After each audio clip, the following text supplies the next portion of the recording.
সমুদ্র ওপর থেকে যতটা শান্ত আর সুন্দর দেখায়, এর গভীরতা ঠিক ততটাই অন্ধকার আর ভয়ঙ্কর। এর চির অন্ধকার জগতের মাঝে লুকিয়ে আছে এমন কিছু প্রাণী যাদের অস্তিত্ব বাস্তব হলেও অবিশ্বাস্য মনে হয়। এদের কেউ কেউ আজও বেঁচে আছে সমুদ্রের অতল গভীরে, আবার কেউ কোটি কোটি বছর আগেই পৃথিবী থেকে বিলুপ্ত হয়ে গেছে।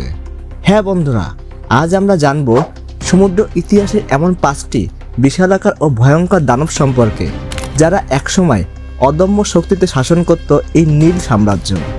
যদি এদের কেউ আজ বেঁচে থাকতো তবে হয়তো সমুদ্রের মানচিত্রটাই বদলে যেত।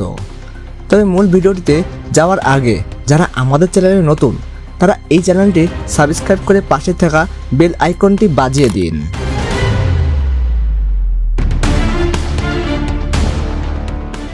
ব্লু হোয়েল আমাদের তালিকার প্রথম প্রাণীটি কোনো বিলুপ্ত দানব নয়, বরং বর্তমান পৃথিবীর বুকে বেঁচে থাকা সবচেয়ে বিশালদেহী প্রাণী ব্লু হোয়েল বা নীল তিমি।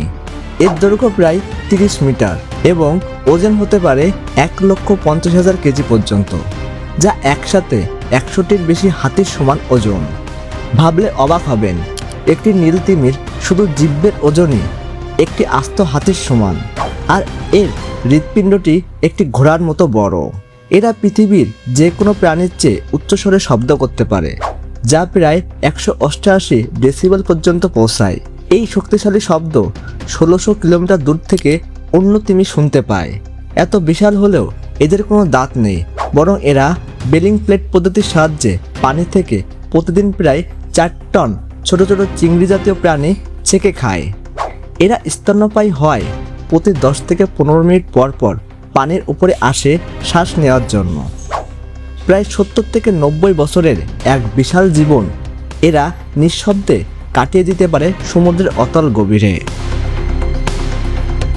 মেগালোডন 2 নম্বরে আছে সমুদ্রের ইতিহাসে সবচেয়ে কুখ্যাত শিকারী মেগালোডন।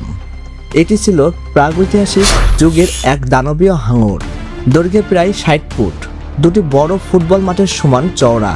এই দানবের ওজন ছিল 50 থেকে 70 টন। এর মুখের এক একটি দাঁত ছিল একজন প্রাপ্তবয়স্ক মানুষের হাতের চেয়েও বড় আর করাতের মতো ধারালো। তিমি, ডলফিন বা সিল এর সামনে কেউ নিরাপদ ছিল না, কিন্তু প্রকৃতির নিয়মে কোনো রাজত্বই চিরস্থায়ী নয়। প্রায় 30 লক্ষ বছর আগে জলবায়ু পরিবর্তনের কারণে সমুদ্রের তাপমাত্রা কমে যায় এবং এর প্রধান খাদ্য তিমিরা ঠান্ডা পানির দিকে চলে যায়।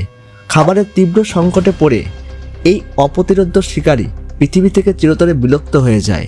তবে আজও বিজ্ঞানীরা সমুদ্রের তলদেশে প্রাচীন তিমির ফসিল বা হাড়ে এই মেগালোডনের কামড়ের চিহ্ন খুঁজে পান। প্লেসিওসরাস ডাইনোসরের যুগে, অর্থাৎ আজ থেকে প্রায় 215 মিলিয়ন বছর আগে সমুদ্র শাসন করত প্লেসিওসরাস। এদের আকৃতি ছিল অদ্ভুত, দেহটি ছিল চ্যাপ্টা, জলহস্তির মতো 4টি শক্তিশালী ফ্লিপার বা পাখনা, আর ছিল প্রায় 20 ফুট লম্বা একটি ঘাড়। সব মিলিয়ে এরা প্রায় 23 থেকে 55 ফুট পর্যন্ত লম্বা হতো। এই লম্বা ঘাড়ের সাহায্যে এরা পানির নিচে লুকিয়ে থেকে হঠাৎ মাছ বা স্কুইড শিকার করত। মাঝে মধ্যে এরা সমুদ্রের তীরের কাছাকাছি এসে ছোটোখাটো ডাইনোসরও টেনে নিয়ে যেত। এরাও পানির নিচে ডিম পাড়ার বদলে তিমির মতো সরাসরি বাচ্চা প্রসব করত। কিন্তু আজ থেকে প্রায় 66 মিলিয়ন বছর আগে ডাইনোসরদের সাথেই এরা পৃথিবী থেকে হারিয়ে যায়। জায়ান্ট স্কুইড 4 নম্বরে আছে সমুদ্রের অতল অন্ধকারে এক রহস্যময় প্রাণী জায়ান্ট স্কুইড। নাবিকদের গল্পে যাকে অনেক সময় ক্রাকেন বা সমুদ্রের রাক্ষস বলা হতো। এর দৈর্ঘ্য প্রায় 43 থেকে 45 ফুট পর্যন্ত বড় হতে পারে এবং এদের ওজন প্রায় 1 টন। এই প্রাণীর সবচেয়ে অদ্ভুত বিষয় হলো এর চোখ। এটি পৃথিবীর দ্বিতীয় বৃহত্তম চোখের অধিকারী প্রাণী, যার এক একটি চোখ প্রায় 10 ইঞ্চি চওড়া, অর্থাৎ একটি বাস্কেটবলের সমান। সমুদ্রের 1000 মিটার গভীরে, যেখানে সমুদ্রের আলো পৌঁছায় না, সেখানে এই বিশাল চোখ দিয়ে তারা শিকার খুঁজে নেয়। এদের রয়েছে 8টি শক্তিশালী বাহু এবং 2টি লম্বা টেন্টাকল বা গুড়, যা দিয়ে এরা শিকারীকে পেঁচিয়ে ধরে ধারালো চোয়াল দিয়ে টুকরো টুকরো করে ফেলে। এরা এতটাই গভীরে থাকে যে বিজ্ঞানীরা আজও এদের সম্পর্কে খুব কম তথ্যই জানতে পেরেছেন। লিভিয়াতান আমাদের তালিকায় শেষ এবং সবচেয়ে রহস্যময় প্রাণীটি হলো লিভিয়াতান। শতাব্দী ধরে নাবিকদের গল্পে বলা হতো লিভিয়াতান হলো এমন এক পৌরাণিক দানব যা আস্ত জাহাজকে এক টেনে নিমেষেই সমুদ্রের অতল গভীরে নিয়ে যেতে পারত। কিন্তু বিজ্ঞান কি বলে?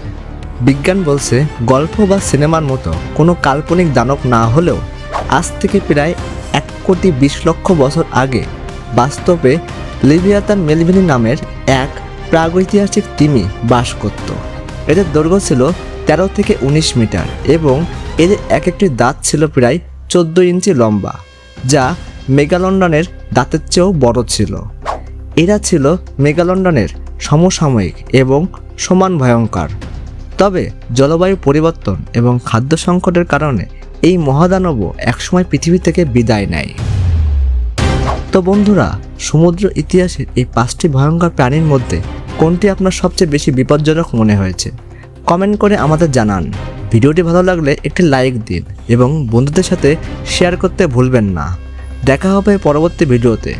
ধন্যবাদ সবাইকে।